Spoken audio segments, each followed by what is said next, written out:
এদেশের একজন প্রথম সারির বড় আলেম, প্রথম 10 জনের একজন হবে। নাম বললে সবাই 100% মানুষ চিনে যাবেন, আমি নাম বলছি না। ওনার ছেলে মদিনা ইউনিভার্সিটিতে তখন পড়ে। আমাকে বলেছিল ব্যক্তিগতভাবে, ভাই আল্লাহ আমাকে আলেম বানিয়েছেন, মাদ্রাসায় পড়িয়েছেন, ইউনিভার্সিটিতে পড়ালেখা করে অনার্স করেছি। আমি ছোট জীবনে মসজিদ থেকে ধমক খাইছি এক মুরব্বীর, আমি মরণ পর্যন্ত ভুলবো না। আমার মনে কতটা আঘাত সেটা এঁকে দিয়েছে। বহু ধমক জীবনে খেয়েছি, কিন্তু ওই ধমকটা ভুলবো না।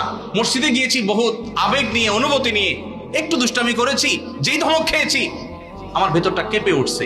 আমি চিন্তা করি, আমার জায়গায় একজন সাধারণ মুসলমান যে এতটা ইসলাম বুঝে না, হয়তো স্কুল কলেজে পড়েছে, সে যদি আঘাতটা পাইতো সে হয়তো নাস্তিক হয়ে যেত, সে তো ইসলাম থেকে দূরে সরে যেত।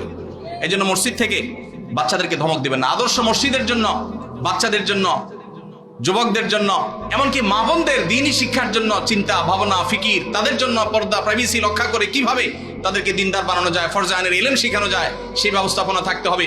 মসজিদ থেকে জনসেবামূলক কার্যক্রম থাকতে হবে। জনসেবার জন্য পয়সার দরকার নাই, ইচ্ছা যথেষ্ট।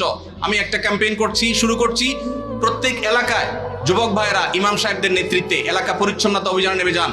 আপনার এলাকাটা সবচেয়ে ক্লিন রাখেন।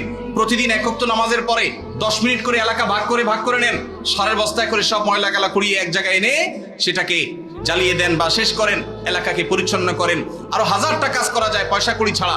সামান্য একটু মেহনত করলে, পরিশ্রম করলে দেশের চেহারা আমরা পরিবর্তন করতে পারবো ইনশাআল্লাহ।